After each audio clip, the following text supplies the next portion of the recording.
하나님 말씀 레위기서 13장입니다. 레위기서 13장 1절부터 우리 8절까지만 보겠습니다.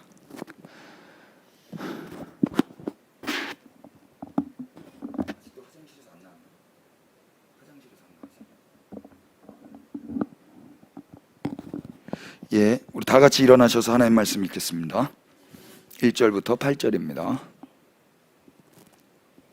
다 같이 시작. 여호와께서 모세와 아론에게 말씀하여 이르시되 만일 사람이 그의 피부에 무엇이 돋거나 뾰루지가 나거나 색점이 생겨서 그의 피부에 나병 같은 것이 생기거든 그를 곧 제사장 아론에게나 그의 아들 중 한 제사장에게로 데려가 갈 것이요 제사장은 그 피부의 병을 진찰할지니 환부의 털이 휘어졌고 환부가 피부보다 우묵하여졌으면 이는 나병의 환부라. 제사장이 그를 진찰하여 그를 부정하다 할 것이요 피부에 색점이 희나 우묵하지 아니하고 그 털이 희지 아니하면 제사장은 그 환자를 이레 동안 가두어 둘 것이며 이레 만에 제사장이 그를 진찰할지니 그가 보기에 그 환부가 변하지 아니하고 병색이 피부에 퍼지지 아니하였으면 제사장이 그를 또 이레 동안을 가두어 둘 것이며 이레 만에 제사장이 또 진찰할지니 그 환부가 엷어지고 병색이 피부에 퍼지지 아니하였으면 피부병이라. 제사장이 그를 정하다 할 것이요 그의 옷을 빨 것이라. 그리하면 정하리라. 그러나 그가 정결한지를 제사장에게 보인 후에 병이 피부에 퍼지면 제사장에게 다시 보일 것이요 제사장은 진찰할지니 그 병이 피부에 퍼졌으면 그를 부정하다 할지니라. 이는 나병임이니라. 아멘. 자리 앉겠습니다. 오늘은 레위기서 13장입니다. 제목이 전신에 퍼졌으면 그 환자를 정하다 할지니인데요. 아직 지금 이 제목 구절은 아직 읽지는 않았습니다. 먼저 13장 1절부터 나병을 확정하는 규정에 대해서 우리가 좀 보면서 몇 가지 문제 제기, 질문을 해보고 그것에 대한 답을 드리면서 오늘 메시지를 전하고자 합니다. 13장 1절, 2절 보시면 여호와께서 모세와 아론에게 말씀하셨습니다. 그 내용이 뭔고 하니 만일 사람이 그 피부에 무엇이 돋거나 뾰루지가 나서 색점이 생겨 그의 피부에 나병 같은 것이 생길 때 어떻게 행동해야 되는지에 대해서 모세와 아론에게 하나님께서 말씀해 주신 거예요. 참 우리 주님 친절하시고 세심하신 것 같아요. 피부에 뭐가 돋거나 뾰루지나 색점이 생기는 거, 그거는 나병 같은 것일 수도 있기 때문에, 나병일 수도 있기 때문에 하나님이 말씀하시는 겁니다. 이렇게 나병 같은 것이 생길 때 어떻게 하라고 그럽니까? 2장 2절 후반절에 그를 곧 제사장 아론에게나 그의 아들 중 한 제사장에게로 데리고 가라고 말씀하세요. 데리고 가라. 여기에 하나의 메시지가 있는데요. 스스로 나병이라는 것, 이거 나병 아니야? 이거 좀 잘못된 거 아니야? 이렇게 스스로 거울 보든지, 이때 당시 뭐 거울이 없었더라도 누군가가 이야기를 해주거나 아니면 물에 비쳤거나 아니면 뭐 이렇게 날카로운 벽면에 비춰진 자신의 모습을 보고 혹시 내 안에 이런 것들이 난 거 아닌가 라고 스스로 판단하고 오라고 하지 않으셨어요. 스스로 네가 나병 난 것 같으면 나에게로 오라 이렇게 말씀하시지 않으시고 그런 게 생겨났다면 제사장에게로 데리고 가라고 말씀하셨어요. 데리고 가라. 데리고 가라는 말이 무엇입니까? 수동적인 겁니다. 자기 스스로 판단해서 가는 게 아니라 데리고 가야 되는 거예요. 왜 이렇게 말씀하셨을까? 안 가고 싶을 때도 데리고 가야 되는 겁니다. 안 가고 싶을 때에도. 사람이 사실 뭐 뒤에 보면 알겠지만 긴가 민가 할 때 잘 안 가게 되는 경우가 있어요. 왜 그러냐면 만약에 민가면 상관이 없는데 긴가면 어떻게 합니까? 긴가일 때에 자기가 감당해야 될 그 공포, 그 두려움, 저 소리 좀 어떻게 해주시면 안 될까요? 그래서 그때 그게 두려워서 못 가는 거예요. 그래서 그 소리 말고 저 숨 쉬는 소리. 그래서 긴가 민가일 때 사람은 스스로 안 갑니다. 스스로 안 가기 때문에 하나님께서 이렇게 말씀을 하시는 것 같아요. 여러분, 만약에 갔는데 넌 부정한 자야 라는 소리 들을 수 있다면 여러분 그곳에 가고 싶으시겠어요? 안 가고 싶어요. 넌 정한 자야, 넌 깨끗한 사람이야, 넌 칭찬받기 마땅하고 아름다워, 뭐 이런 소리 듣고 싶은데 가고 싶지, 넌 부정한 자야 이 소리를 듣고 싶겠냔 말입니다. 그래서 데리고 가야 되는 거예요. 여러분, 예배당에 사람들을 데리고 오실 때 그때는 다른 소리를 들으려 오는 게 아니라요, 미안하지만 넌 부정한 자야를 먼저 들으셔야 됩니다. 그래야만 치유와 회복이 있는 거예요. 치유와 회복. 제가 그 이사신방 가서 그런 이야기 들었는데요, 엄마는 싫은 소리를 해요. 사기꾼은 좋은 소리를 해요. 엄마도 싫은 소리를 좋게 하시는 분들도 계셔요. 근데 대체로 듣는 사람 입장에서는 아무리 좋은 소리도 싫게 들려요. 살리는 이야기임에도 불구하고 듣기가 거북할 때가 많이 있죠. 제사장의 이 진단, 너는 부정한 거야, 너는 부정해 라는 이 이야기, 이것은 공동체도 살리고 어쩌면 자기도 살 수 있는 그 어떤 단초가 되는 이야기인데, 그 소리를 사람들은 좋아하지 않을 거예요. 그래서 어쩌면 이게 그 사람에게 주도권이 있다 그러면 안 갈 수도 있어요. 그래서 하나님은 데리고 가라 라고 말씀을 하신 것 같습니다. 데리고 가면 어떻게 해야 됩니까? 3절 보실까요? 다 같이 한번 읽겠습니다. 시작. 제사장은 그 피부의 병을 진찰할지니 환부의 털이 휘어졌고 환부가 피부보다 우묵하여졌으면 이는 나병의 환부라. 제사장이 그를 진찰하여 그를 부정하다 할 것이요. 진찰하다라고 번역한 히브리 말이 다른 말이 아니라 라아입니다. 라아가 뭐든가요? 라아는 보다입니다. 그러니까 진찰이 뭐냐면 보는 거예요. 제사장은 고칠 능력은 없습니다. 처방은 다음 주에 이제 하나님이 말씀하시는데, 인간 제사장은 할 수 있는 일이 많지가 않습니다. 그냥 볼 뿐입니다. 보고, 이것도 부정하다라고, 나병이다라고 말해줄 수 있는 건 자기 안에 있는 어떤 인포메이션으로 하는 게 아니었어요. 자기 안에 있는 데이터로 이야기하는 게 아니라 지금 하나님이 말씀하신 그것을 데이터 삼아서 부정하다라고 말을 하는 거예요. 그게 무엇입니까? 두 가지 이야기했어요. 첫 번째는 환부의 털이 휘어지고, 두 번째는 환부가 피부보다 우묵 패여진 것. 이 두 가지 조건. 휘어지고 피부가 파여지면 이것이 부정한 나병인 것입니다. 그래서 관찰해 본 결과, 만약에 그렇다 그러면 그냥 이렇게 선언해 주는 거예요. 너는 나병이고 부정해. 이렇게 정죄하려는 게 목적이 아니에요. 그냥 그렇다라는 거예요. 그렇다라는 거. 근데 4절 보시면 피부의 색점이 희나 우묵하지 않고 또 그 털이 희지 아니하면 제사장은 그 환자를 이레 동안 가두어 둘 것이오. 둘 중에 하나라도 조건이 맞지가 않으면 어떻게 해야 되냐면 이레 동안 가두어둬야 돼요. 이 가두다라는 말이 조금 거북할 수도 있는데 사가르거든요. 사가르. 이게 격리시키다, 잠그다, 닫다 이런 뜻이에요. 그러니까 긴가민가, 이 제사장이 보기에도 그런 거 아니야? 움푹 패이기는 했는데 하얗진 않네.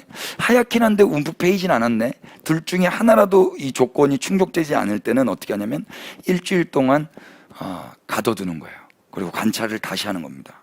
5절, 다시 이래 만에 제사장이 그를 진찰할지니, 그를 다시 바라볼지니, 그가 보기에 그 환부가 변하지 않고 병색이 피부에 퍼지지 아니하였으면 제사장이 또 이래 동안 가두어둘 것이요. 또 7일이 또 지납니다.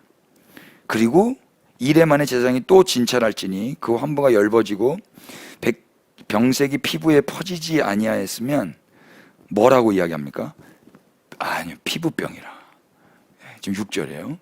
피부병이라.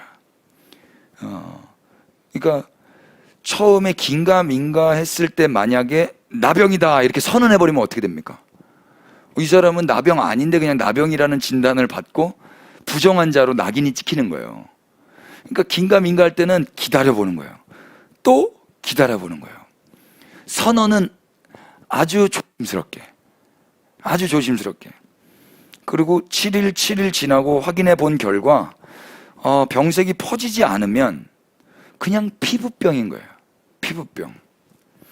그러면 어떻게 합니까? 부정한 자가 아니라 제사장이 그를 정하다 할 것이요 그의 옷을 빨 것이라 그리하면 정하리라. 나병 걸린 부정한 자는 어떻게 살아야 되냐면요 13장 45절 보실래요? 나병 환자는 옷을 찢고 머리를 풀며 윈 입술을 가리고 외치기를 부정하다 할 것이요 병 있는 날 동안은 늘 부정할 것이라 그가 부정한즉 혼자 살되 진영 밖에서 살지니라. 아멘. 그러니까 만약에 제사장이 보고 부정해 나병이야 이렇게 하면 어떻게 되냐면 입을 가리고 부정하다 하면서 진영 밖에서 살아야 되는 거예요. 그러니까 혼자 진영 밖에서 산다라는 거 한 공동체에서 떠나서 또 그 공동체는 하나님의 임재 공동체거든요. 하나님의 임재를 떠나서 진영 바깥에서, 그러니까 성전으로 생각한다면 성전 바깥에서, 성 밖에서, 우리 같으면 이 예배당 밖에서, 뭐 예배당 요즘에는 예배당 밖 요즘이라고 하니까 좀 그렇지만 이 시대는 예배당 밖에도 하나님의 임재가 있습니다. 우리가 가는 곳이 거룩한 지성소입니다. 우리가 걸어다니는 지성소이기 때문에 그렇습니다. 근데 이때 당시는 하나님이 그 자리에 임하시겠다고 약속하셨는데 이 진 안에 거하시겠다고 약속하셨는데 거기를 떠나야 되는 거예요. 그러니까 엄청난 좀 괴로움이고 고독함이고 또 저주스러운 느낌도 받을 수 있을 것이고 그렇거든요. 그래서 제사장의 선언은 신중해야 되는 것입니다. 7일 동안 또 7일 동안 보고 나병인지 피부병인지 분명히 말해줘야 되는 거죠. 피부병이면 그냥 옷 빨면 되는 거예요. 옷 빨고 또 제사장이 정하다라고 선포해주면 되는 것입니다. 7절 그러나 그가 정결한지를 제사장에게 보인 후에 병이 피부에 또 퍼지면 제사장에게 다시 보일 것이요. 여기 또 다시 보인다라는 거. 한 번 이렇게 해가지고 난 피부병이었어 했는데 집에 돌아갔는데 다시 일반 생활을 하고 있는데 또 뭔가 잘못된 게 보이는 거예요, 피부에. 그러면 어떻게 됩니까? 다시 제사장에게 가야 되는 거예요. 한 번 했다고 지난번에도 이거 조마조마했는데 또 긴가민가 이번엔 또 진짜 아니야. 그래서 안 가면 어떻게 되는 거예요? 하나님의 말씀을 어기는 거죠.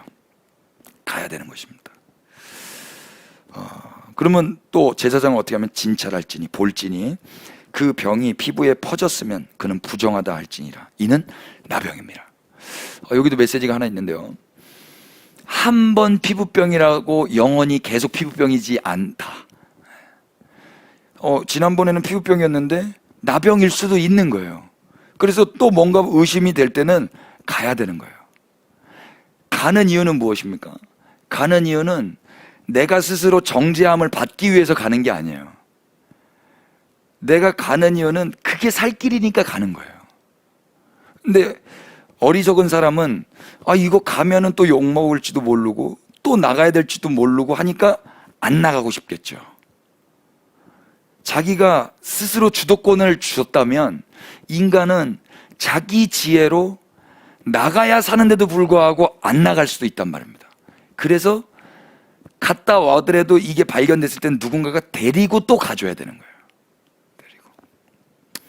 메시지가 있어요. 하나님께서 스스로 오라 하지 않고 데리고 가라 하신 그 이유는 스스로는 안 가기 때문일 거예요. 스스로는. 왜요? 우리가 45절 46절 읽어봤지만 이거 만약에 내가 나병이라고 판명이 나면 나 스스로를 부정하자 외쳐야 되고 진을 떠나야 되고 모든 공동체에서 내려와야 되는데 이걸 하겠습니까? 안 하죠. 그래서 하나님은 주도권을 우리에게 이런 부분에서 안 주시는 거예요.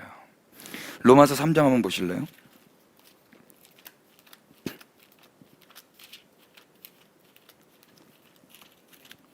로마서 3장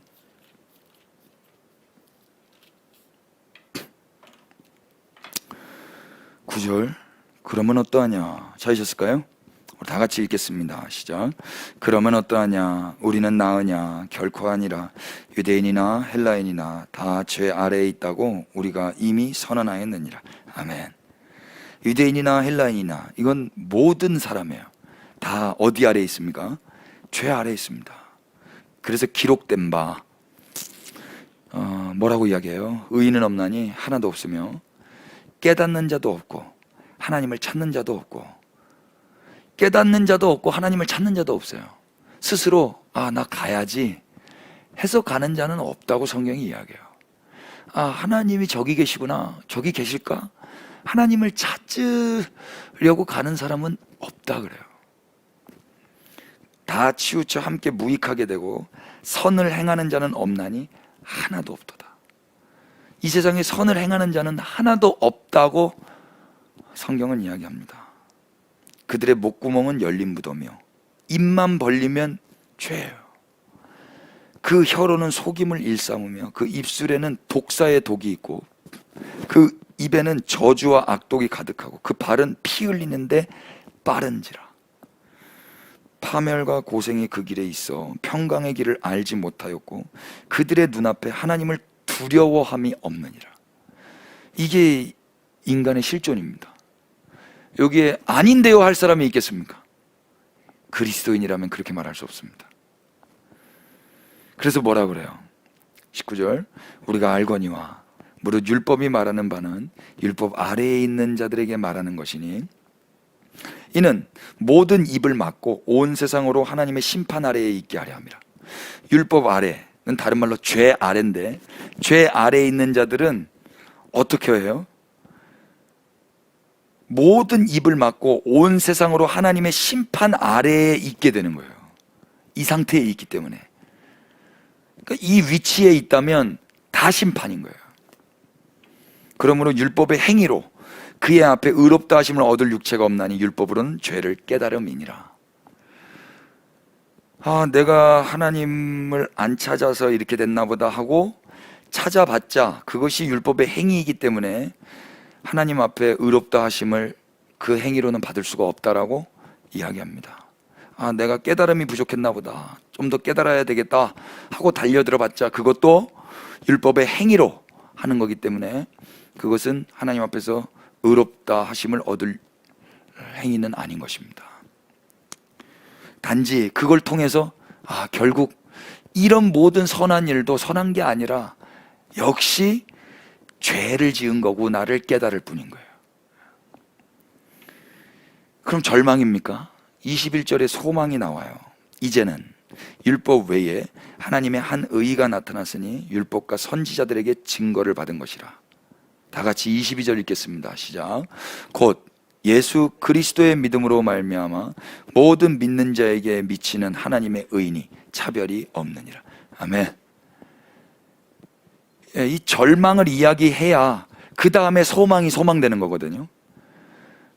이 현실, 실존, 인간의 이 대답 없는, 할 말 없는 이런 막막한 현실 다음에 하나님은 하나님의 지혜와 경륜과 사랑과 은혜로 다른 길을 예비해 두신 거예요. 그 예수 그리스도십니다. 그게 바로 하나님의 친절하시고 세심하신 은혜임의 사랑인 거죠. 오늘 우리가 레위기서 13장에서 본 것도 좀 비슷한데요. 하나님이 이 나병 걸린 사람을 그냥 버려도 되잖아요. 그런데 그들이 있을 것을 예상하시고 예견하시고 미리 내다보시고 만약에 그 피부가 그렇게 되면 사람들을 동원해서라도 반드시 제사장에게로 데리고 와야 돼를 먼저 말씀하시는 거예요. 이 말씀이 먼저 있고 그 다음에 증상이 있을 때 이 사람이 그렇게 갈 수 있게 되는 길이 열리게 되는 것입니다. 순서가. 그러니까 이게 은혜죠. 은혜는 무엇입니까? 첫 번째, 먼저 말씀해 주시는 게 은혜예요. 우리가 어떻게 그분을 사랑할 수 있게 되었습니까? 그분이 이 땅에 말씀으로 오셨기 때문에 우리가 그분을 사랑할 수 있게 되었습니다. 자녀들이 어떻게 저를 사랑할 수 있게 되었습니까? 제가 낳았거든요. 제가 어제 그저께 우리 딸한테 정말 기분 좋은 소리를 들었는데요. 금쪽 같은 내 새끼 그거 프로그램 있잖아요. 지난번에 제가 한번 말씀드렸죠. 그거를 우리 딸이 정주행을 했더라고요. 근데 제가 12시 다 돼가지고 아주 늦은 시간 들어갔는데 그거를 보고 있었나 봐요. 제가 오자마자 저한테 와가지고 와락 안기면서 우리 큰딸이 아빠 너무 감사해요. 아빠의 딸로 태어난 게 너무 감사해요 그러는 거예요. 왜 오버하고 그래? 내가 그랬는데 이리 와보라는 거예요. 와서 봤더니 저 아빠를 보니까 내가 아빠 딸인 게 너무 좋다는 거예요.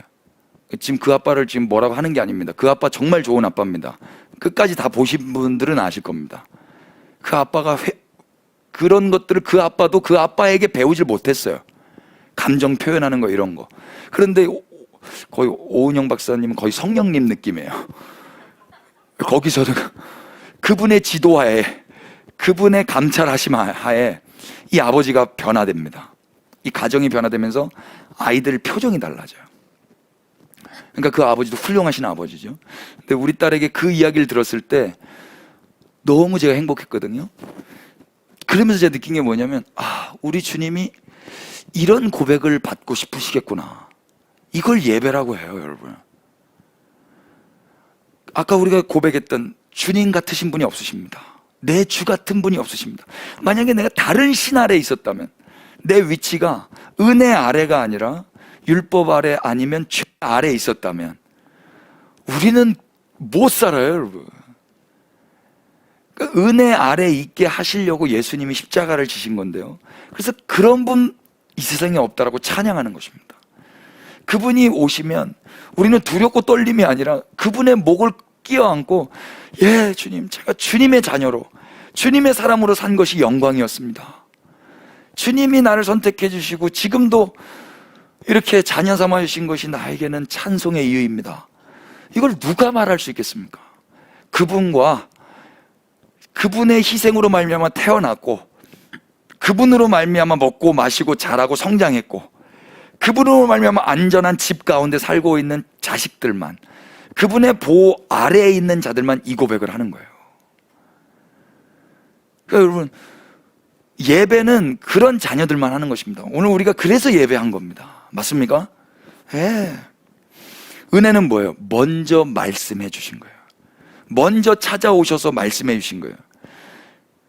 이스라엘이라는 나라 자체가 먼저 하나님이 선택하셔서 그 나라를 나라되게 하셨잖아요. 또 그 나라에게 먼저 말씀하셔서 그들이 그 말씀의 백성으로 살아갈 수 있도록 길을 여셨잖아요. 이 모든 게 다 1차적인 원초적인 은혜란 말입니다. 두 번째 은혜는 무엇입니까? 데려가라고 말씀하신 게 은혜예요. 데려가라고 말씀하신 거. 데려가라고 말씀하지 않으시고 네 알아서 해 그랬으면 어떻게 해야 되는 거예요? 그거는 자유를 준 것 같지만 그것은 자살을 할 수 있도록 내버려둔 유기가 되는 거예요. 하나님의 사랑을 우리가 다 어떻게 말할 수 있겠습니까마는 동물들을 사랑하는 인간을 보면서 조금 하나님의 구별됨을 제가 확인하는데요. 제가 아는 어떤 분은 동물을 사랑해서 이렇게 거세 수술을 시키시더라고요. 정관 수술 같은 거. 그리고 이 목이 계속 짖으면은 이렇게 안 되잖아요. 아파트에 살 때. 그래서 목 수술도 시키시더라고요. 근데 이렇게 하면서 이게 결국 얘를 위한 거라고 하신 거예요. 이 친구를 위해서. 그런데 그 친구의 본성은 다 상해져 있거든요. 수술 자국이 있고. 근데 가만 보니까 하나님은 우리의 본성을 저는 왜 남겨뒀냐고 떼를 부렸었는데 제 본성을 왜 이렇게 내버려 두셨습니까? 라고 했는데 그게 그분의 능력이셨고 지혜였고 사랑이셨더라고요. 탕자를 좀 묵상해 보면 제가 만약에 아버지였으면 사랑이라는 이름으로 절대로 유산 안 줘요. 사랑이라는 이름으로 절대 집에 못 나가게 해요. 너 사랑하니까 아빠 너 사랑해서 너 절대 못 나. 비밀번호 바꿔버립니다. 집에 가둬버리죠. 그런데 거기에 나온 그 아버지는 그 회개를 설명하시기 위해서 어떻게 하냐면 내버려 두세요. 내버려 두고 그 아들이 돌아올 때까지 기다리고 계세요. 이게 그분만 하실 수 있는 사랑이었습니다. 이게 내주 같으신 분 없으신 거예요. 그래서 우리는 왜곡된 사랑으로, 사랑이라는 이름으로 사람을 괴롭히거든요. 박노하신가요? 그분이 제발 사랑이라는 이름으로 사랑 좀 하자, 그런 시를 썼던데, 우리는 사랑이라는 이름으로 사람을 죽이기도 하잖아요. 근데 하나님은 표면적으로는 사랑이 아닌 것처럼 보이는데 그게 진짜 사랑이더라고요. 그게 은혜였던 거예요. 안 가고 싶은 사람도 데리고 가게끔 말씀해 놓으신 거. 그러면 데려가서 그 부정하다 짐 밖으로 나가서 그렇게 돼 있는 사람, 그러나 그 과정을 통과해야만 회복과 치유와 다시 온전한 공동체 생활을 할 수 있다라는 것을 경험하게 해주시기자 하는 하나님의 은혜가 그 안에 있는 거예요. 그 안에, 순서 가운데. 요한복음 6장 한번 넘겨보실래요?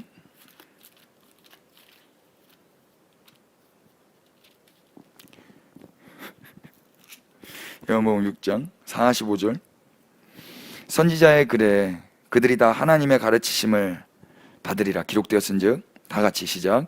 아버지께 듣고 배운 사람마다 내게로 오느니라. 아멘. 아버지께 듣고 배운 사람마다 누구에게 갈 수 있어요? 예수님께 갈 수 있는 거예요. 그렇다고 아버지를 본 자가 있다라는 것이 아니에요. 아버지에게서 온 자만 아버지를 봤어요. 그러니까 예수 그리스도께 배운 자만 예수 그리스도께로 갈 수가 있어요. 이때 당시에 이 사람들 이거 못 알아먹었을 거예요. 그러니까 뭐예요? 내가 가고 싶어서 간 게 아니라는 거예요. 아버지께로 듣고 배운 사람마다 내게로 온다 그러니까 먼저 선행되어야 될 건 뭐예요? 아버지께서 먼저 말씀을 해주셔야 되는 거예요. 그걸 듣고 배운 사람만 갈 수 있는 거예요. 이게 은혜의 구조인 거예요. 은혜는 뭐예요? 먼저 말씀해 주시는 거고, 데려가 주시는 거고, 먼저 가르쳐 주시고, 그렇게 하는 거예요. 성 어거스틴이 뭐라고 이야기했냐면요, 은혜는 인도자고 의지는 추종자다 그랬어요. 이해되세요? 그러니까 은혜가 앞에 있고 거기 추종해서 따라가는 게 의지라는 거예요. 의지가 은혜보다 앞설 수 없고, 은혜가 앞에 있고 의지가 뒤에서 추종하고 따라간다 이야기입니다. 존 칼빈의 기독교 강요에 나오는 내용이에요. 의지는 은혜의 뒤를 따라가요. 그래서 은혜 아래에 있으면, 존 웨슬리는 어떻게 이야기했냐면요, 우리가 은혜 아래에 있을 때 할 수 있고 해야만 한다 이렇게 말했어요. 은혜 아래에 있을 때 나타나는 일이 뭐냐면 할 수 있고 또 해야만 한다는 걸 알게 되는 거예요.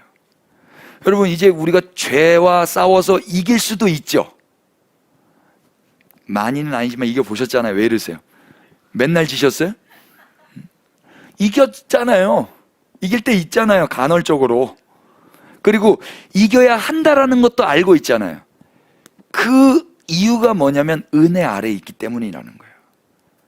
그래서 하나님, 마음을 다해서 한번 또 살아보겠습니다 하고 주님 앞에 나와 엎드린단 말입니다. 맞죠? 이렇게 사는 사람은 그리스도인들밖에 없어요. 그러니까 내가 의지를 발동하는 목표와 목적이 나를 위해서가 아니라 그분을 위해서. 이게 선이거든요.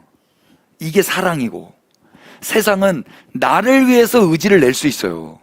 나를 위해서. 근데 그리스도인들만 하나님과 이웃을 위해서 의지를 낼 수 있는 사람들이에요. 이유가 뭐냐면 은혜가 인도자가 되시기 때문에. 그래서 의지가 추종자가 되어서 할 수도 있고 해야만 한다는 것도 알고 몸부림을 치는 거예요. 몸부림을. 그 전까지는 내가 나를 위해서 몸부림을 쳤겠죠. 나를 위해서. 나병이 걸렸는지 안 걸렸는지 긴가민가 할 때 누군가가 데려와 주고, 그래서 또 이 과정들을 잘 견디고 그래서 이제 깨끗하게 치유되는 것들을 경험하게 되는 것입니다. 9절부터 보시면 여기에 이제 수수께끼라고 사람들이 이야기했어요. 이 말씀은 수수께끼와 같다. 그게 뭐냐면요, 제가 읽어보죠. 사람에게 나병이 들었거든 그를 제사장에게로 데려갈 것이요 제사장은 진찰할지니 피부에 흰 점이 돋고 털이 휘어지고 거기 생살이 생겼으면 이는 그의 피부에 오랜 나병이라 제사장이 부정하다 할 것이요 그가 이미 부정하였은즉 가두어 두지는 않을 것이며 제사장이 보기에 나병이 그 피부에 크게 발생하였으되 그 환자의 머리부터 발끝까지 퍼졌으면 13절 다 같이 읽어볼까요? 시작. 그가 진찰할 것이요 나병이 과연 그의 전신에 퍼졌으면 그 환자를 정하다 할지니 다 희어진 자인즉 정하거니와 아무 때든지 그에게 생살이 보이면 그는 부정한즉 제사장이 생살을 진찰하고 그를 부정하다 할지니 그 생살은 부정한 것인즉 이는 나병이며 계속 그 생살이 변하여 다시 희어지면 제사장에게로 갈 것이요 제사장은 그를 진찰하여서 그 환부가 희어졌으면 환자를 정하다 할지니 그는 정하니라.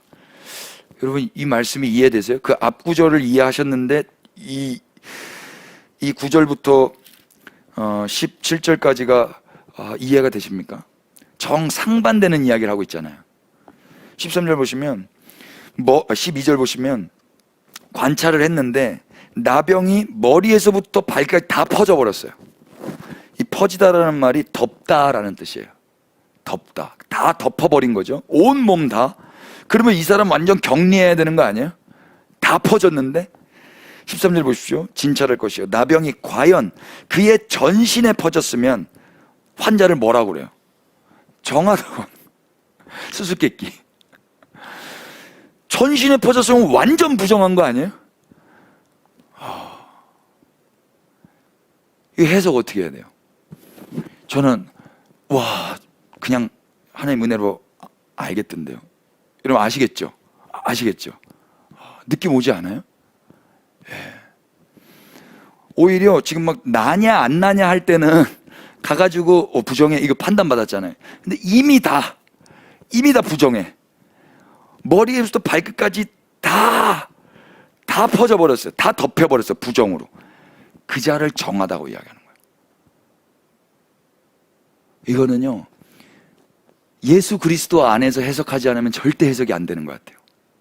의학적으로 이게 아닌 것 같아요. 예수님이 누구를 정하다 하세요? 부정한 자들을 정하다 하세요. 찾아보실래요? 별로 여러분들 반응이 긴가민가 하시면 누가복음 18장 보세요. 누가복음 18장 9절 찾으셨어요? 다 같이 또 시작. 또 자기를 의롭다고 믿고 다른 사람을 멸시하는 자에게 이 비유로 말씀하시되. 예. 지금 비유로 말씀하시는데 어떤 자들에게? 자기를 의롭다고 믿는 자들. 자기를 의롭다고 믿는, 나는 정하다고 믿는 자들이에요. 그들에게 뭐라고 말씀하세요? 두 사람이 기도하러 성전에 올라가니 하나는 바리새인이요 하나는 세리라. 바리새인은 서서 따로 기도하여 이르되 하나님이여 나는 다른 사람들 곧 토색, 불의, 간음을 하는 자들과 같지 아니하고 이 세리와도 같지 아니함을 감사하나이다. 우리가 너무 바리새인들을 얄밉게 봤는데요, 이거 얄미운 사람들 아니에요. 정말로 성실하게 하나님 앞에서 몸부림치면서 토색도 안 하고 불의도 안 하고 간음도 안 했을 거예요. 조금 더 세게 말하면 안 걸렸을 거예요, 표면적으로. 근데 안 걸린 것만으로도 엄청 잘한 거예요, 여러분. 얼마 전에 그 안양의 교장 선생님 걸렸잖아요. 아시죠? 그 팬더 눈에 해가지고 그게 너무 어설프게 그 카메라를 숨겨 놓으시고 여자 선생님들 화장실에다가 그 몰래 카메라를 설치해 놓으셨는데 그게 교장 선생님이 그러셨대잖아요. 걸리신 거예요. 걸리신 거. 근데 바리새인들은 그들의 삶이 어떤지 모르겠지만 아무튼 토색과 불의와 간음을 안 했대요. 그리고 감사했대요. 일에 2번씩 금식하고 소득에 11조를 드렸대요. 여러분 우리가 이렇게 하는 사람 여기 많지 않잖아요.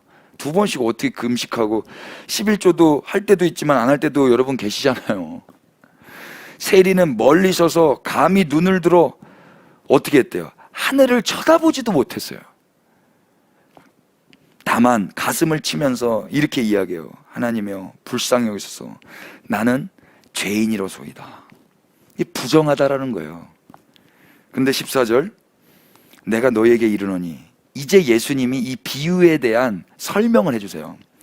이에 저 바리새인이 아니고 이 사람이 의롭다 하심을 받고 그의 집으로 내려갔느니라. 무릇 자기를 높이는 자는 낮아지고 자기를 낮추는 자는 높아지리라 하시니라. 여러분, 이것도 수수께끼여야 해요. 아니 왜 이래야 된다고요? 아니 저 사람이 의롭지 이 사람은 안 의롭지, 이게 왜 세리가 의로워? 이래야 맞잖아요. 저 사람 머리에서부터 발끝까지가 다 부정한데 왜 정하다 그래? 저 사람이 부정하고 깨끗한, 머리에서부터 발끝까지 깨끗한 사람이 정한 사람이지 하나님이 이상하네. 아니에요. 첫 번째, 왜 머리에서부터 발끝까지 그 부정이 다 퍼진 사람이 부정한 게 아니라 정한 것인가? 첫 번째 답은 이거예요. 첫 번째 답은 성경에 하나님이 그렇게 말씀하셨기 때문이에요. 이거면 다시 답이 다 끝나요. 왜? 왜라는 말을 할 수가 없어요, 사람은요. 두 번째 답은 전신의 부정함이 보여지는 것이 이제 비로소 예수 그리스도, 하나님이 행하실 일들이 나타나기 때문에 그런 거예요. 우리가 언제 의롭다함을 받았습니까? 우리가 전적으로 다 부정한 자일 때 의롭다함을 받은 거예요. 우리가 아직 죄인 되었을 때, 우리가 원수 되었을 때, 우리가 연약할 때, 그때 의롭다함을 받는 거예요. 그래서 하나님이 어떤 분이신지를 알게 된 거예요. 영광스러운 말씀 한번 읽어볼까요? 로마서 8장.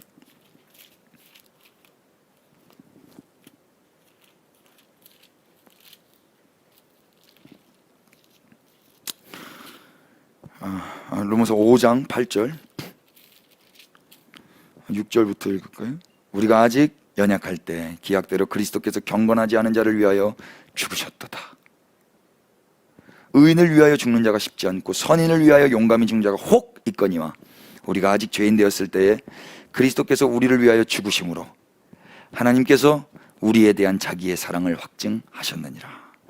그러면 이제 우리가 그의 피로 말미암아 의롭다 하심을 받았으니 더욱 그로 말미암아 진노하심에서 구원을 받을 것이니 곧 우리가 원수 되었을 때에 그의 아들의 죽으심으로 말미암아 하나님과 화목하게 되었은즉 화목하게 된 자로서는 더욱 그의 살아나심으로 말미암아 구원을 받을 것이니라. 아멘. 우리가 언제 정하다, 의롭다, 깨끗하다 칭함을 받습니까? 온몸이 부정해졌을 때입니다. 근데 바리새인들은, 자기를 의롭다고 믿는 사람들은 자기를 부정하다라고 믿질 않아요. 머리에서부터 발끝까지 내 안에 깨끗함이 있다고 믿는 거예요. 근데 예수님 뭐라고 그래요? 저들이 아니다. 저들이 아닌 거예요. 그리스도인들만 고백하는 게 뭡니까? 나는 죄인입니다. 나는 부정합니다. 머리에서부터 발끝까지 내 안엔 선한 게 아무것도 없습니다. 너 정하다. 이렇게 되는 거예요. 이 고백을 머리에서부터 발끝까지 나는 나병 걸린 문둥병자입니다라고 자각하는 자들만 할 수 있다고요. 그러니까 그리스도인들 보세요. 대체로 그리스도인들은 도덕적으로 잘 못해서 나를 죄인이라고 말하는 게 아니에요. 신 앞에 단독자로 서봤기 때문에, 하나님 앞에 보고 있기 때문에 겸손 떨려고 그렇게 이야기하는 게 아니라 그분 앞에서 나는 아무것도 아니라고밖에 말할 수가 없는 거예요. 그런데 오히려 그때 하나님의 그 따뜻하신 선언이 들리는 거예요. 네가 정하다. 염치 없이 아멘으로 받는 겁니다. 그렇게 정한 자로 살아가는 거예요. 내가 토색하지 않고 간음하지 않고. 그러니까 오해하지 마십시다. 토색하면 안 돼요, 여러분. 간음하면 안 돼요.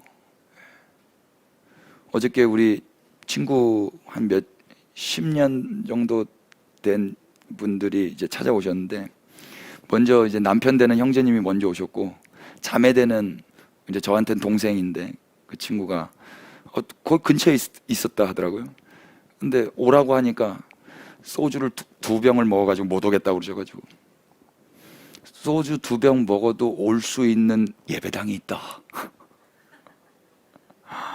소주 2병 먹은 자와 이야기할 수 있는 목사가 있다.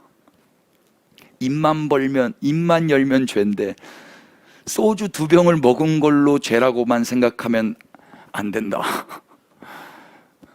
그게 큰 죄 같지만 사실 그거보다 더 큰 죄가 얼마나 많습니까? 그러니까 하나님 앞에 넌 이러니까 못 나와.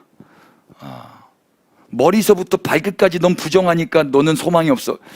이건 기독교 아닙니다. 오히려 정반대. 너에게는 소망이 하나도 없네. 머리에서부터 발까지 다 부정하네. 그래서 네가 이제 정하다. 그냥 저는 이렇게 은혜를 받았습니다. 근데 오히려 보십시오. 또 재미난 게 있어요. 15절. 아무 때든지 그에게 생살이 보이면 그는 다시 어떻게 돼요? 부정해져요. 생살이 뭐냐면 살이 밧사르예요. 밧사르는 이 살이에요, 살. 그리고 생이 뭐냐면 하이예요. 지난번 하이 네페시 그랬죠. 살아있는, 하야에서 온 거예요. 살아있는 살. 그 전에는 부정하니까 다 죽었겠죠. 죽었는데 생살이 나면 이제 정하다 해줘야 될 거 아닙니까? 근데 생살이 나왔는데 부정하다고 말하는 거예요. 와, 그러니까 맞아요. 제가 신앙생활 해보니까 이 말이 맞아요. 내가 살아있는 사랑으로 내 안에서 어떤 선한 것들을 만들어내려고 나오는 건 부정하다 말하는 거예요. 전신이 부정해서 거기서 생살이 나온들 그게 어떻게 정한 것이 될 수 있겠습니까? 또 뭐라고 그래요? 제사장이 생살을 진찰하고 그를 부정하다 할지니, 넌 부정한 자였잖아. 근데 생살이 나왔다고? 부정해. 그 생살은 부정한 것인즉 이는 나병이며, 그 생살이 변하여 다시 희어지면 나병이거든요. 희어지면 다시 제사장에게 가면 제사장이 뭐라고 그래요? 17절. 진찰하여서 그 환부가 희어졌으면 환자를 어떻게 말해주는 거예요? 정하다. 수수께끼. 예수 그리스도 안에서만 해결될 수 있는 문제예요. 그러니까 그리스도인들은 이런 역설의 삶을 사는 거죠. 그러니까 주님 앞에 범죄하고, 주님 제 안에 선한 게 없는 걸 이제 알았습니다. 어떡하죠? 정하다. 근데 막 우쭐해가지고 와, 뭐 내가 선한 일 막 했어. 그런데 원수는 좋아하고 우리 주님은 뭐라고 하시잖아요. 막 그때 겸손해라, 자중해라. 누구로 말미암은 것이냐, 무엇이 목적이었냐, 무엇이 동기였냐. 잘했는데도 그렇게 욕먹는 건 그리스도인들밖에 없어요. 그래서 생살이 보이면 오히려 부정한 거예요. 여러분, 예수 그리스도만 보이셔야 돼요. 나의 의로운 행위로 말미암은 생살. 이 부정한 자에게서 살아있는 살을 낼 수 있다라는 가정, 부정하다라고 평가받을 수도 있을지 몰라요. 그러니까 주님에게 그냥 겸손히 의롭다 칭함을 받았을 때 감사함으로 받으시고, 주님을 자랑하시고, 내 생사를 드러내는 것이 아니라 주님을 드러내시는 삶을 사십시다. 적용을 이렇게 좀 알레고리하게 해봤습니다.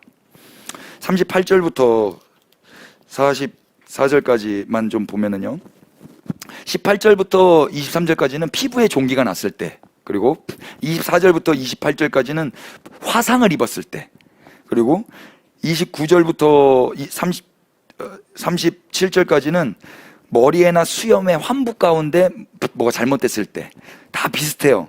근데 38절에는 40절부터는 좀 민감한 단어가 나와서 제가 여기를 좀 주목하고 싶은데요. 다 같이 한번 보실래요? 누구든지 그 머리털이 빠지면 그는 대머리니 정하고, 앞머리가 빠져도 그는 이마 대머리니 정하니라. 저 너무 은혜 받았어요. 대머리는 부정하지 않아요, 여러분. 대머리는 정하다라고 성경에 딱 써져 있어요. 머리가 빠져도 그거는 부정하기 때문에 빠진 게 아니에요. 그냥 정한 거예요. 이것도 너무 감사한 게, 사실 이렇게 대머리가 뭐냐면 포로기 때, 이스라엘 포로기 때 포로된 자의 비주얼이었어요. 포로된 자가 머리를 깎고 데려가거든요. 그런데 율법 말씀에는 대머리는 부정한 자가 아니라 정한 자인 거예요. 그러니까 포로여도 하나님은 저들을 정하다 여기신다. 포로를 심판과 정죄로 보지 마십시다. 포로됨을.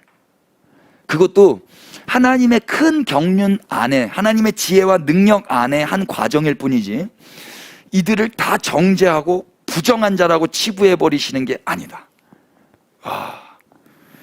대머리 그것도 있고 저도 정하고. 42절, 그러나 대머리나 이마 대머리에 희고 불구스럼한 색점이 있으면 이는 나병이 대머리에나 이마 대머리에 발생함이라. 제사장은 그를 진찰하시니 그 이마 대머리에나 이마 대머리에 그 대머리에나 이마 대머리에 돋은 색점이 희고 불구스름하여 피부에 발생한 나병과 같으면 이는 나병한 자라. 부정하니 제사장이 그를 확실히 부정하다고 할 것은 그 환부가 어디에 있음이라. 머리에 있습니다. 계속해서 그냥 부정하다 요 정도였는데 머리에 나면 어떻게 된다 그래요? 확실히라는 단어가 들어가요. 확실히 부정해. 이유가 뭐냐면 머리에 났기 때문에. 왜냐하면 머리가 대표이기 때문에 그렇습니다. 전신이 아니라 머리에만 나도 그건 부정한 거예요. 이랬던 사람이 역사 가운데 있었어요, 없었어요? 머리에 나병이 난 사람. 확인해 볼까요? 역대하 26장 한번 보세요. 역대하 26장 1절, 유다 온 백성이 나이가 16세 된 우시아를 세워 그의 아버지 아마샤를 대신하여 왕으로 삼았더라. 우시아 왕에 대한 이야기인데요, 16절 보십시오. 그 우시아가 어떻게 됐답니까? 그가 강성하여짐에 그의 마음이 교만하여 악을 행하여 그의 하나님 여호와께 범죄하되, 그 범죄한 내용이 무엇입니까? 곧 여호와의 성전에 들어가서 향단에 분향하려 한지라. 아멘. 여러분, 강성해서 어떻게 됐냐면 교만해졌고 악을 행하게 되고 범죄하게 되었습니다. 그러니까 강성해지는 것이 마냥 좋은 건 아닌 거겠죠. 우시아는 강성해졌어요. 하자크 힘이란 뜻입니다. 그러니까 힘이 세졌어요. 그래서 마음이 교만, 가바, 솟아올라 버렸어요. 마음이 높이 솟아올라 버렸어요. 그래서 하나님 앞에 사실은 제사장이 해야 되는 거예요. 근데 왕이니까, 자기가 왕이니까 향단에, 성전에 들어가서 향단에 분향을 하는 거예요. 그때 제사장 아사랴가 여호와의 용맹한 제사장 80명을 데리고 그 뒤를 따라 들어갔습니다. 진짜 우시아가 강했긴 강했나 봐요. 80명을 데리고 갔잖아요, 쫄아가지고. 우시아 이름 뜻이 우쯔야인데, 우쯔가 힘이란 뜻이에요. 그래서 베레스 우사, 우리 우스 있죠? 그러니까 우츠야니까 뭡니까? 여호와의 힘이란 뜻이에요, 이름 자체가. 그럼 자기가 여호와의 힘으로 살아야 되는데 자기가 힘이 세진 거예요, 자기가. 그래서 이 아사랴의 일가를 듣습니다. 뭐라고 듣습니까? 우시아 왕 곁에 서서 그에게 이르되, 우시아여, 여호와께 분향하는 일은 왕이 할 바가 아니요 오직 분향하기 위하여 구별됨을 받은 아론의 자손 제사장들이 할 바이니 성소에서 나가소서. 왕이 범죄하였으니 하나님 여호와에게서 영광을 얻지 못하리이다. 우시아가 순종합니까? 19절 보십시오. 우시아가 손으로 향로를 잡고 분향하려 하다가 화를 내니 그가 제사장에게 화를 낼 때 여호와의 전 안 향단 곁 제사장 앞에서 그의 이마에 나병이 생긴지라. 이마에 나병 생긴 사람이 여기 있습니다. 머리에 나병 생겼기 때문에 이 사람은 어떤 사람입니까? 부정한 자인 거예요. 그럼 이마에 나병 생긴 사람은 왜 나병이 생겼을까 우리가 유추해 볼 수 있는데, 그 시작이 강성해짐에 마음이 교만하여 악을 행했기 때문이다 라고도 볼 수 있겠죠. 그래서 이 사람은 어떻게 삽니까? 대제사장 아사랴와 모든 제사장이 왕의 이마에 나병이 생겼음을 보고 성전에서 급히 쫓아내고, 나병이 걸린 사람은 이때 당시에는, 레위기 당시에는 성전이 없었지만 그래서 진 밖으로 나아가야 되죠. 근데 이때는 성전 바깥으로 쫓아내야 돼요. 왕인데도 불구하고 쫓아내야 되는 거예요. 야, 자세가 이렇게 안 나와져요. 우시아인데 80명에 의해서 쫓아지니까 어떻게 됩니까? 여호와께서 치심으로 왕도 속히 나가니라. 21절, 우시아 왕이 죽는 날까지 나병 환자가 되었고, 나병 환자가 되매 여호와의 전에서 끊어져 별궁에 살았으므로 그의 아들 요담이 왕궁 관리하며 백성을 다스렸더라. 예. 메시지가 있어요. 내 힘으로 성전에 들어오려고 했던 자는 결국 성전에서 쫓겨나요. 내 힘으로 내가 왕이야, 내가 우시아야, 내가 강성해졌어, 내 마음이 막 솟구쳤어요. 그래서 자기 마음대로 성전에 들어가서 하려고 했던 사람은 결국 성전에 쫓겨난단 말입니다. 계속 일맥상통하죠. 바리새인, 하나님 앞에 내 의로 말미암아 나아갔어요. 도색도 안 했습니다. 간음도 안 했습니다. 11조 했습니다. 금식했습니다. 내 의로 말미암아 나아갔다고요. 그 자는 쫓겨날지 모릅니다. 우시아처럼. 근데 못 나가고 얼굴도 쳐다보지 못한 부정한 자, 머리에서부터 발끝까지 다 부정한 자, 그 자는 정하다고 선언이 떨어지고 예수님도 제가 아니라 얘다 라고 평가해 주시는 거예요. 반면에 이 우시아가 이렇게 죽었어요. 우시아가 죽을 때 역사가 일어납니다. 우시아가 죽을 때 하나님을 본 사람이 있습니다. 그 사람이 누굽니까? 이사야입니다. 이사야서 6장 1절부터 우시아 왕이 죽던 해에 내가 본즉 주께서 높이 들린 보좌에 앉으셨는데 그의 옷자락은 성전에 가득하였고 스랍들이 모시고셨는데 각기 6 날개가 있어 그 둘로는 자기 얼굴, 그 둘로는 자기 발, 그 둘로는 날며 서로 불러 이르되 거룩하다 거룩하다 거룩하다 만군의 여호와여 그의 영광이 온 땅에 충만하도다 하더라. 이같이 화답하는 자의 소리로 말미암아 문지방의 터가 요동하며 성전의 연기가 충만한지라. 이 높아질 대로 높아졌던 우시아는 죽고 하나님의 그 임재, 그분이 성전에 가득한 거예요. 옷자락이 성전에 가득한 거예요. 그거를 이사야가 봅니다. 봤는데 거기 천사들이 있는데 천사들도 자기 얼굴을 가리고 있어요. 자기 발도 가리고 있어요. 그리고 2개로만 날르고 있어요. 자기의 어떠함으로 그 곁에 갈 수가 없는 거예요. 그 주님이 거룩함만 찬양할 뿐입니다. 자기의 정함, 자기의 눈동자, 자기의 어떤 능력 있는 다리로 그분 앞에 나아갈 수 있는 자가 아무도 없습니다. 예. 그분이 충만하시기 때문에. 그때 이사야는 뭐라고 이야기합니까? 그때 이사야는 5절 보십시오. 다 같이 시작. 그때 내가 말하되 화로다 나여 망하게 되었도다. 나는 입술이 부정한 사람이요 나는 입술이 부정한 백성 중에서 거주하면서 만군의 여호와이신 왕을 배웠음이로다 하였더라. 아멘. 이 사람은 정결한 사람이니까 하나님 본 사람 아닙니까? 그런데 오히려 하나님을 본 사람은 자기를 가리켜 부정한 자라고 고백하는 거예요. 나는 머리에서부터 발까지 다 부정합니다. 근데 그 자에게 하나님이 말씀을 거시는 거예요. 그게 8절이에요. 내가 또 주의 목소리를 들으니 주께서 이르시되 내가 누구를 보내며 누가 우리를 위하여 갈고 하시니 그때 내가 이르되 내가 여기 있나이다 나를 보내소서. 그런데 그 유명한 9절 말씀이 여기 붙어 있어요. 가서 이 백성에게 이르기를 너희가 듣기는 들어도 깨닫지 못할 것이요 보기는 보아도 알지 못하리라 하여 이 백성의 마음을 둔하게 하며 그들의 귀가 막히고 그들의 눈이 감기게 하라. 염려하건대 그들이 눈으로 보고 귀로 듣고 마음으로 깨닫고 다시 돌아와 고침을 받을까 하노라. 그러니까 뭐예요? 자기 스스로 눈과 귀가 열려서 스스로 고침받으러 오는 게 아니라는 거예요. 그거 못하게 하려고 이사야 자기를 부정하다라고 말하고 고백하는 자를 보내셔서 눈과 귀를 막게 하는 게 사역이에요. 가서 그 사람들 다 데려오게 하는 게 사역이 아니라 눈과 귀를 막게 하는 게 사역이었다고. 자기 스스로 오지 못하게 하려고. 이해돼요? 그래야 하나님에 의해서 온 자들만 하나님을 찬송할 수 있기 때문에. 자기가 눈과 귀가 다 열려서 오면 내가 부정한 자라고? 내가 여기까지 왔는데, 내가 보고 내 다리로 왔는데 하나님 찬양 안 하죠. 내가 정한데, 내가 정결한 자인데. 언제까지 이거 해야 됩니까? 이 성읍들은 황폐하여 주민이 없으며 가옥들에는 사람이 없고 이 토지에는 황폐하게 되며 여호와께서 사람들을 멀리 옮겨져서 이 땅 가운데 황폐한 곳이 많을 때까지니라. 포로로 잡혀갈 때까지. 근데 포로로 잡혀가는 거 하나님이 버리시는 사인이 아니에요. 살리시는 사인인 거예요.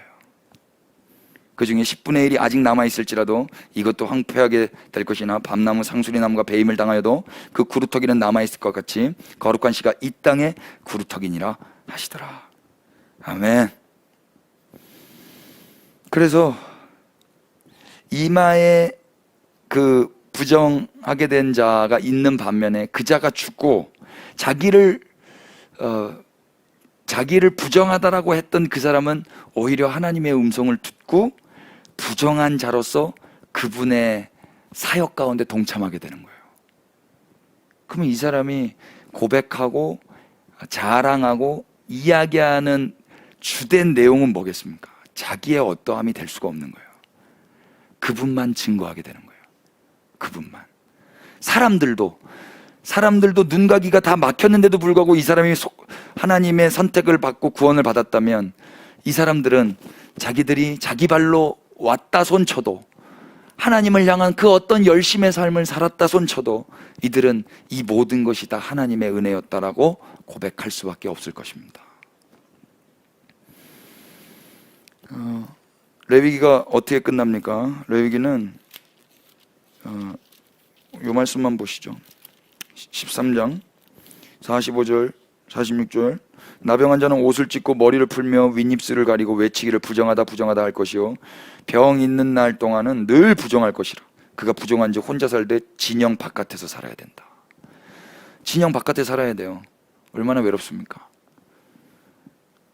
근데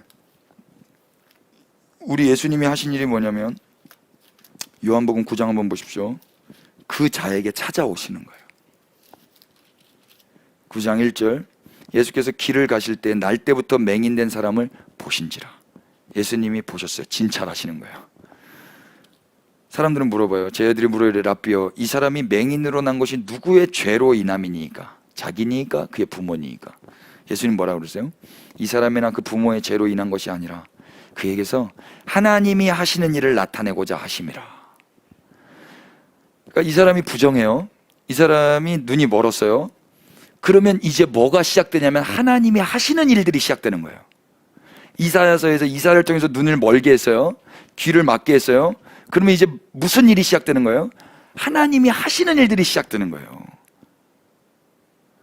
그러니까 우리가 소망하는 게 무엇입니까? 하나님이 하시는 일을 찬양하는 것이 우리의 소원이라면 나의 눈멀음도 기쁨과 감사가 될지 모릅니다. 우리의 인생 가운데 원치 않는 일이 일어날 수도 있죠. 그러나 그것도 하나님이 이제 하시겠다라는 사인으로 받는다면 우리는 덤덤히 아멘으로 받아야 될 것입니다.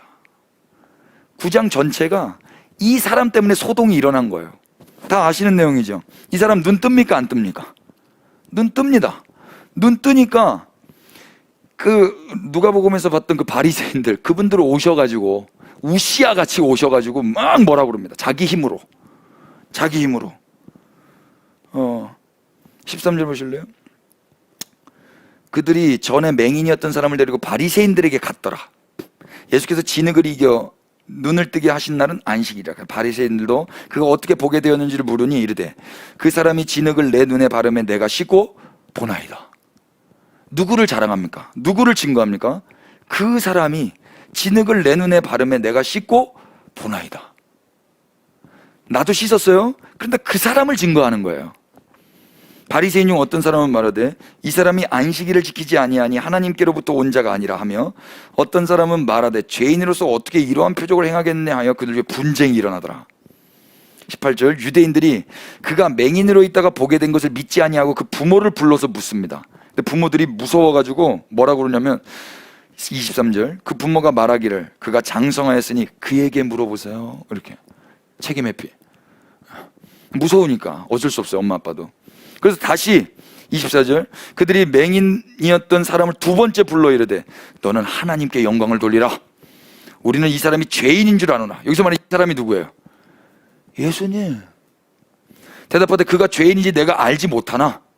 나 그 사람이 죄인인지 어쩐지 그건 모르겠는데 한 가지 내가 확실히 아는 건 내가 맹인으로 있다가 지금 보는 그것입니다. 부정할 수가 없는 거예요. 저 사람 내가 몰라요. 근데 부정할 수는 없는 거예요. 그들이 이르되 그 사람이 너에게 무엇을 하였느냐? 어떻게 눈을 뜨게 하였느냐? 내가 이미 일렀잖아요. 짜증나기 시작한. 두 번째는 지난번 이야기했잖아 이러면서. 그때 이야기했는데 듣지 아니하고 어찌하여 다시 듣고자 하시나이까? 당신들도 그의 제자가 되려 하시나이까? 그들이 욕하여 이르되 너는 그의 제자이나 우리는 모세의 제자라. 하나님이 모세에게는 말씀하신 줄을 우리가 알거니와 이 사람은 어디서 왔는지 알지 못하노라. 그 사람이 대답하여 이르되 이상하다. 이 사람이 내 눈을 뜨게 하였으되 당신들은 그가 어디서 왔는지 알지 못하는도다. 하나님이 죄인의 말을 듣지 아니하시고 경건하여 그의 뜻대로 행하는 자의 말을 들으시는 줄 우리가 아나이다. 창세 이후로 맹인으로 난 자의 눈을 뜨게 하였다 함을 듣지 못하였으니 이 사람이 하나님께로부터 오지 아니하였으면 아무 일도 할 수 없으리이다. 그들이 대답하여 이르되 네가 온전히 죄 가운데서 나서 우리를 가르치고자 하느냐? 이에 쫓아내어 보니 이 사람은 이제 배교된 거예요. 쫓아내진 거예요. 영문 밖으로. 근데 35절 어떻게 합니까? 예수께서 그들이 그 사람을 쫓아냈다 하는 말을 들으셨더니 그를 만나사 이르되 네가 인자를 믿느냐? 그 쫓겨난 그 영문 밖으로 쫓겨난 그에게 예수님이 찾아가셔서 말씀해 주시는 거예요. 예수님 만나고 싶으면 쫓겨나시면 됩니다, 여러분. 제가 요즘에 많이 예수님 만나고 있잖아요. 그러니까 이 사람 뭐라고 대답하여 이르되 주여 그가 누구시니이까? 이 사람은 인자가 누군지도 몰라요. 하나님이 예수님이 구세주가 메시아가 누군지도 몰라요. 그런데 부정할 수가 없는 거예요. 그 자에게 예수님 찾아와서 뭐라고 그래요? 지금 너와 말하고 있는 자가 그니라. 주여 내가 믿나이다 하고 절하는지라. 여러분 이 사람이 믿었습니다. 믿었는데 이 사람이 믿기 위해서 선행되어져 있는 게 무엇입니까? 쫓겨진 그 자리에 주님이 찾아오신 거예요. 쫓아난 그 자리에 그분이 찾아오셔서 대답해 주고 계신 거예요. 믿으려면 대상이 있어야 될 거 아닙니까? 그 대상이 어디 있는지 어떻게 알아요, 여러분? 그 대상이 쫓겨난 그 현장 가운데 와주신 걸 복음이라고 그래요. 은혜의 복음입니다. 이런 분은 우리 주님밖에 없어요. 그래서 그 유명한 39절 예수께서 이르시되 내가 심판하러 이 세상에 왔다. 여기서는 심판하러 오셨다고 이야기해요. 그 심판이 무엇입니까? 보지 못하는 자들은 보게 하고 보는 자들은 맹인이 되게 하려 함이라 하시니 바리새인 중에 예수와 함께 있던 자들이 이 말씀을 듣고 이르되 우리도 맹인인가? 예수님이 이걸 어떻게 들으셨어요? 그래서 41절 다 같이 시작. 예수께서 이르시되 너희가 맹인이 되었더라면 죄가 없으려니와 본다고 하니 너희 죄가 그대로 있느니라. 네가 부정하다 그러면 정하다 할 거거니와 네가 정하다고 하니 부정하다 하느니라. 아멘이 되세요? 신앙생활 어떻게 되는지 간단하죠? 주님 앞에서 바짝 엎드려서 주님 저는 나병 걸린 환자입니다. 저에겐 소망이 없습니다. 그러나 한 가지 부정할 수 없는 것, 주님이 저에게 행하신 그 일, 지금 주님을 알고 성경이 읽혀지고 예배당에서 찬양을 하고 있고 이건 부정을 할 수가 없습니다. 인자를 믿느냐? 인자가 누구십니까? 그런 지식도 없어요. 너와 지금 말하고 있는 그가 바로 나이니라. 예, 주님 믿습니다. 이렇게 신앙생활 하는 거란 말입니다.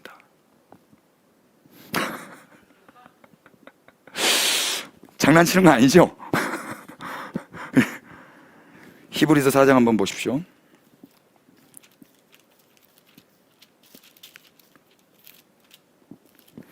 히브리서 4장 14절. 그래서 어떻게 이야기해요? 히브리인들에게 이렇게 건면합니다. 그러므로 우리에게 큰 대제사장이 계시니 승천하신 이 곧 하나님의 아들 예수시라. 우리가 믿는 도리를 굳게 잡을지어다. 우리에게 있는 대제사장은 우리의 연약함을 동정하지 못하실 리가 아니요 오직 모든 일에 우리와 똑같이 시험을 받으신 이로되 죄는 없으시로다. 다 같이 시작. 그러므로 우리는 긍휼하심을 받고 때를 따라 돕는 은혜를 얻기 위하여 은혜의 보좌 앞에 담대히 나아갈 것이니라. 아멘. 은혜의 보좌 앞으로 또 그래서 나아가게 되는 거예요. 이 말씀만 봐요. 13장 열어보세요. 히브리서 13장 12절. 그러므로 예수도, 시작. 그러므로 예수도 자기 피로써 백성을 거룩하게 하려고 성문 밖에서 고난을 받으셨느니라. 아멘. 그 쫓겨난 자에게 생명을 주시려고 예수님이 그 성문 밖으로 나가시는 거예요. 그래서 거기서 십자가 지시는 거예요. 골고다에서 영문 밖으로 나가셔서. 그런즉 이제 우리는 어떻게 살아야 되겠어요? 그렇게 은혜 받았어요. 주님으로부터 선택받았어요. 주님의 사람이 되었어요. 어떻게 이제 살아야 돼요? 13절. 그런즉, 시작.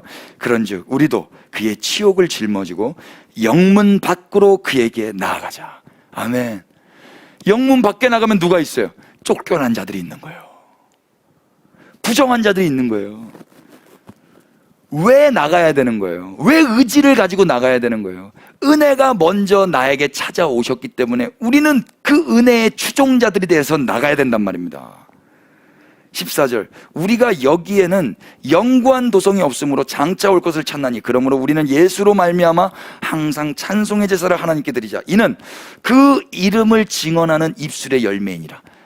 그 영문 밖으로 나아가는 삶을 이렇게 구체적으로 말할 수 있는데, 첫 번째는 주님을 찬송하는 거, 입술의 제사예요.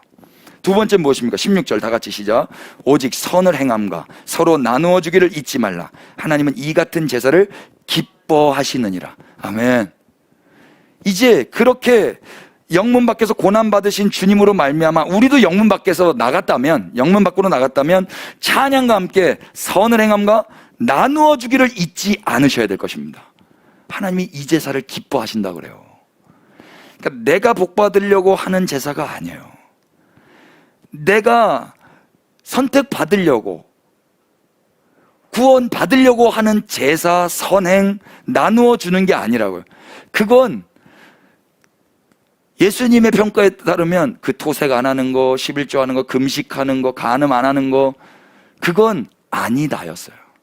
그런데 이제 그 영문 밖에서 예수 그리스도의 공로로 말미암아 우리도 영문 밖으로 나가서 하는 그런 선행, 그런 나누어줌, 그런 제사는 하나님이 기뻐하시는 제사란 말입니다. 이게 그리스도인들의 삶인 거예요. 누가 선행하지 말라고 그래요? 선행해야죠.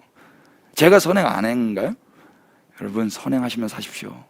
이 동네 사람들이 여러분을 좋아하셔야 돼요. 여러분 주민들이 여러분 때문에 좋으셔야 된다고. 유익함, 유명하지는 못해도 유익함은 줘야 된단 말입니다. 예수 그리스도의 은혜를 받았다면, 영문 밖으로 나오신 쫓겨난 자들에게 눈을 열게 해주신 그 은혜를 받았다면, 그 은혜가 있으시길 축복합니다. 찬양합시다.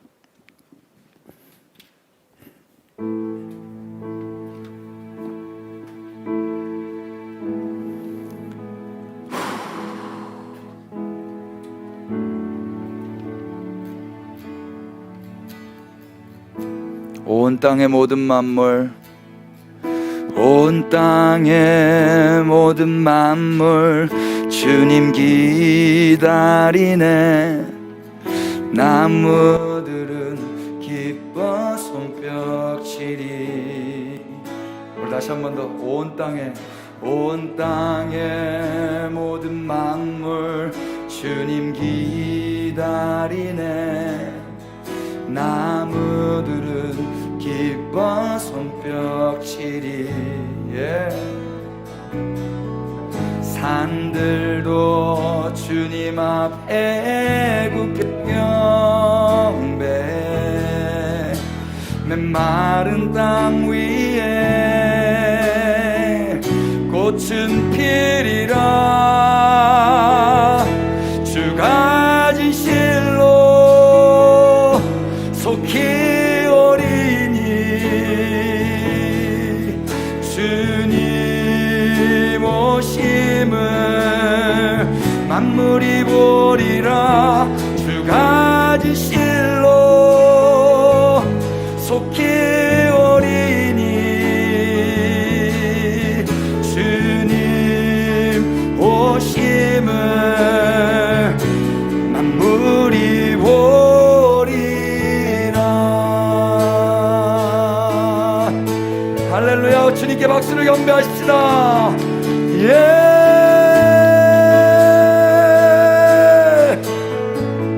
온 성도 모두 함께, 온 성도 모두 함께 주님 기다리네. 주 보혈이 우릴 씻기셨네. 아멘. 거룩한 사람으로 하나 되어서 주님의 신부로 선포하리라. 주가 지실로 속히 오리니 주님의 길을 예비하리라. 주가 지실로 속히 오리니 주님의 길을 예비하리라. 주가 지실로 속히 오리니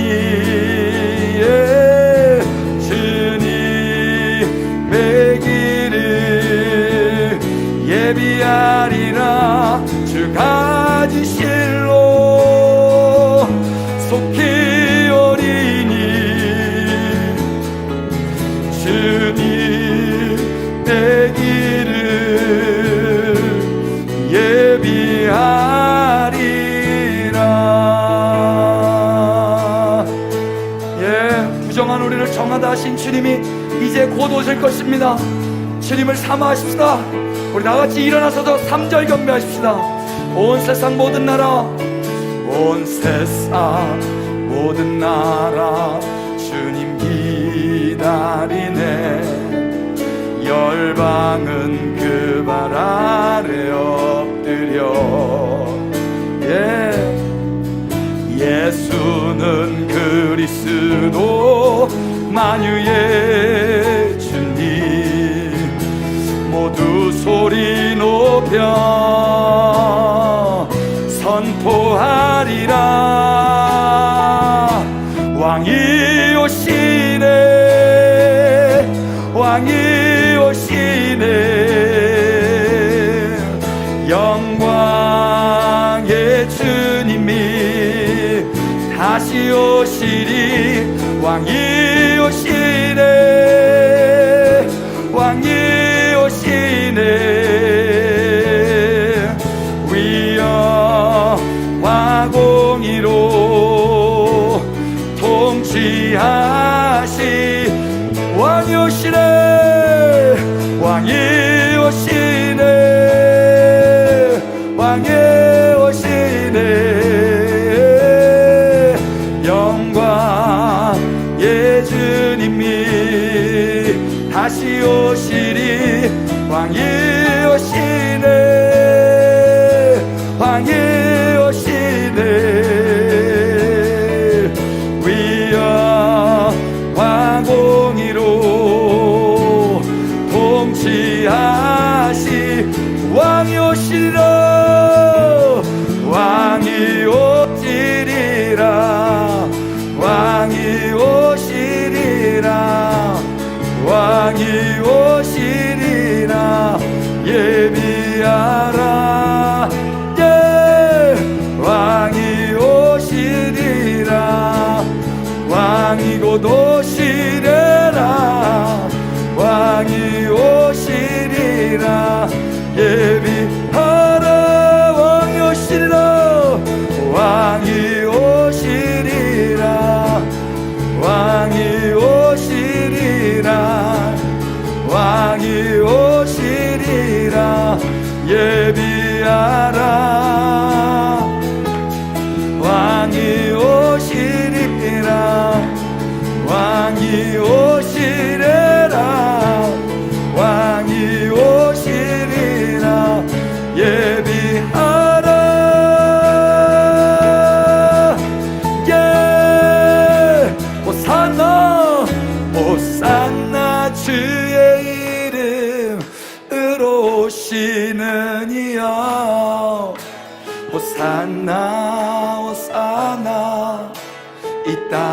고치소서.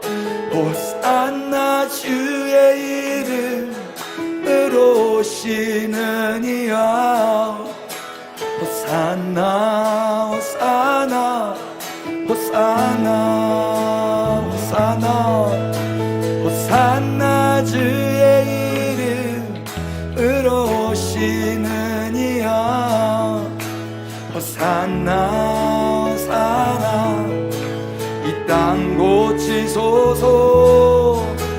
호산나 주의 이름으로 오시는 이야. 호산나 호산나 호산나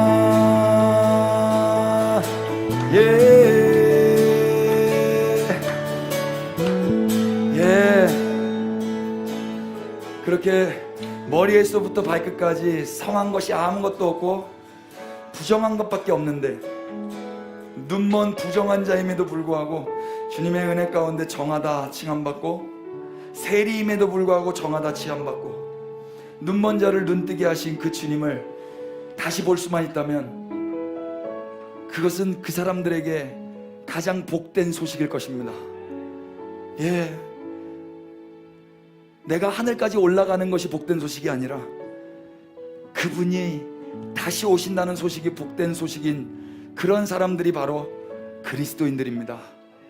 왜냐하면 그분들 한 사람 한 사람 다 모양은 다르겠지만 하나님에게 예수 그리스도로부터 부정함에도 불구하고 정하다라는 그 은혜를 받았기 때문입니다.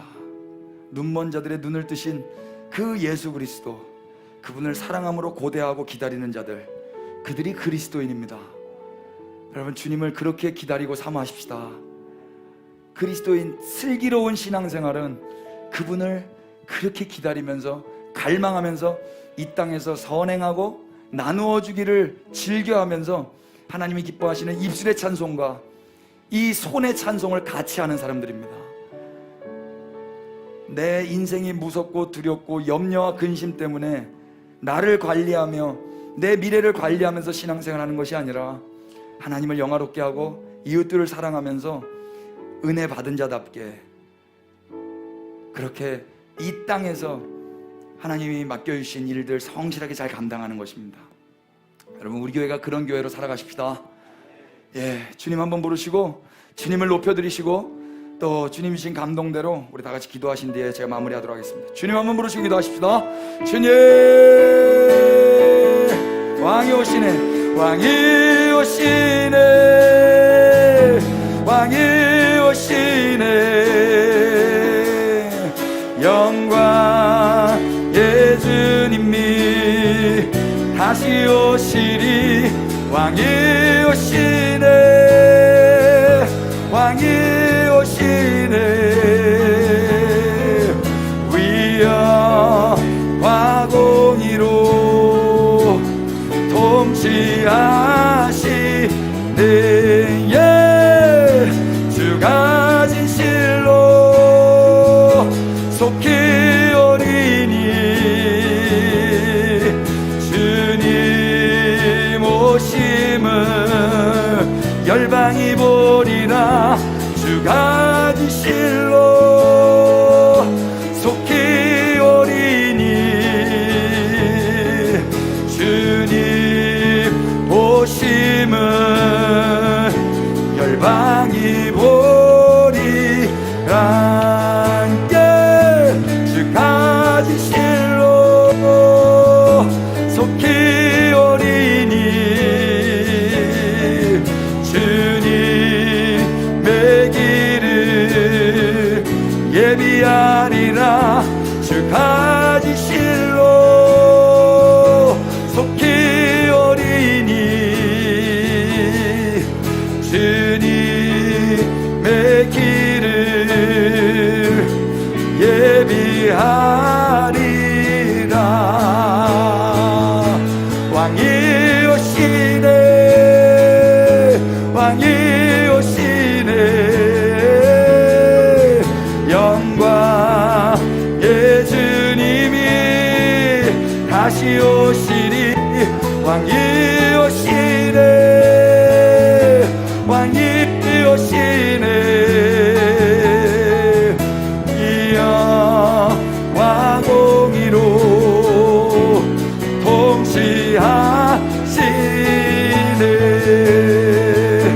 왕이 오시네.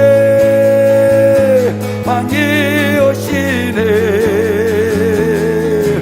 영광의 주님이 다시 오시리. 왕이 오시네. 왕이 오시네. 위엄과 공의로 통치하시네.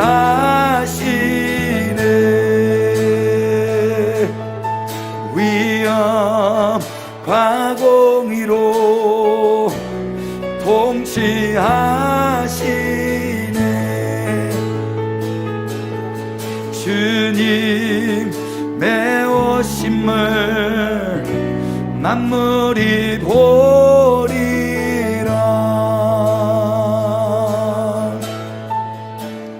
예, 주 예수님, 주님 오실 때 모든 높아졌던 것들은 겸손히 낮아지며 주님만 높아지시옵소서. 예, 그것을 지금 이 땅에서부터 삶에서 살아내고 있는 우리 그리스도의 몸된 교회 가운데 더 주님의 은혜를 가르쳐 주셔서 주님을 더욱 사랑하고 생명달에 높여드릴 수 있도록 우리에게 그렇게 주님의 행하신 일을 보여주시옵소서. 부정한 자들에게 정하다 말씀하시며 아무것도 한도 없는 자들에게 눈을 열어주시고 그렇게 보게 하시고 믿게 하신 주님을 찬양합니다. 예, 주님, 이제 앞으로 주님이 허락하신 이 시간과 세월 속에서 주님을 증거하며 살겠사오니 또 선을 베풀며 그렇게 나누어 주기를 즐겨하며 살겠사오니 주님, 이 예배를 기뻐 받아 주시옵소서. 우리의 입술의 찬송 또한 예배당에서, 직장에서, 가정에서, 골목골목에서 올려드리겠사오니 주님 높임을 받으시옵소서. 예, 그런 그리스도인들이 더욱 많아질 수 있도록 소원하고 축복하오니 주여 은혜를 은혜로 받고 주님을 찬양하게 하여 주옵소서. 예, 주 예수 그리스도의 은혜와 하나님 우리 아버지 끝이 없으신 사랑해 주심과 성령님의 친절히 가르쳐 주시며 변함없이 동행해 주시는 그 은혜가 우리 그리스도의 몸된 교회 위에 지금부터 영원토록 함께 계실지어다. 아멘.